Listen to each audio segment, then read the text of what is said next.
What we're seeing is we're probably about 10 feet lower than normal. The mighty Mackenzie River is lower than ever, and that has hunters like Wilbert Antoine concerned about their access to traditional lands. Normally, this time of the year, a lot of people go boating along the Mackenzie River, yeah, hunting moose, hunting caribou, ducks, and geese and stuff. But lately, I took my boat out once this year. When you're going 40 kilometers an hour and you don't see a rock or anything, boom, you're paddling then. Just getting their boats up the boat launch is a challenge. We come in really slowly, and then we got to get up. What you see on the Mackenzie River is very, very unprecedented. What you see here, this big sandbar in front of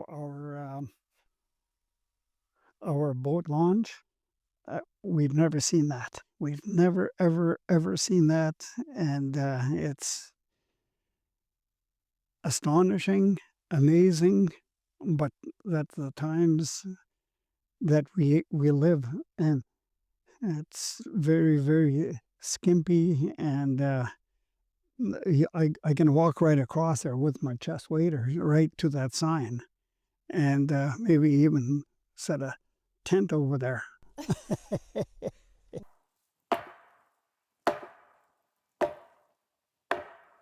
Hunting is how the community feeds itself. He says hunters are adapting and traveling overland to look for animals in the bush. But their usual hunting spots are less accessible, and river travel has become perilous. Northwest Territories senior hydrologist Anna Cole says a shifting El Nino brought drought conditions in late 2022. She says the snowpack was below average for the last 2 winters, and levels on the Mackenzie River at Fort Simpson are the lowest that we've seen since data collection began in 1938, and that there hasn't been enough precipitation to replenish these waters. Cole says that there are impacts from the Site C and Bennett dams. Filling Site C alone drew 8 centimeters down on the Great Slave Lake. She says that climate change, however, is the biggest factor that is driving this drought. She says that that has led the territory to increase its water monitoring and reporting on levels. Lillekwan First Nations councillor Jim Antoine says territorial leaders are surprisingly quiet about the sharp drop in water levels. It angers me. I'm sure it angers everybody, but they consider us a sacrifice zone. The Keepers of the Water board member says elected leaders need to be more vocal in opposing a proposed dam in Dunvegan north of Edmonton and a nuclear power proposal near Peace River. We know that is happening, okay? So with the low water, the pollution is more highly concentrated, okay? So in the past, the government and industry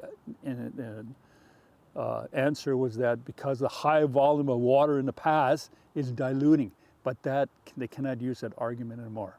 So the opposite is true, that with the low water system, with the low water, whatever's going into the river is getting more highly concentrated, and it's going into our river system.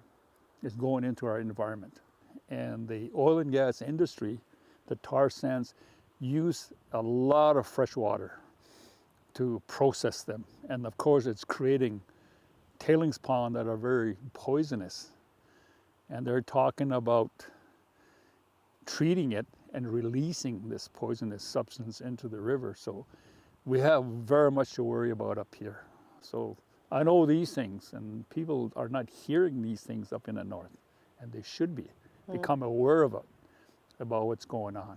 But for the future of our river system is in danger right now. So people should become aware of it, and the politicians, the people who represent us, they got to speak out and let Alberta and the industry, BC too, as well as Saskatchewan, know that it's having a huge negative impact on us down the line. He says all of these pressures call for increased water monitoring and for independent data to be gathered by and for communities. Avery Zingel, CBC News, Lillekwan.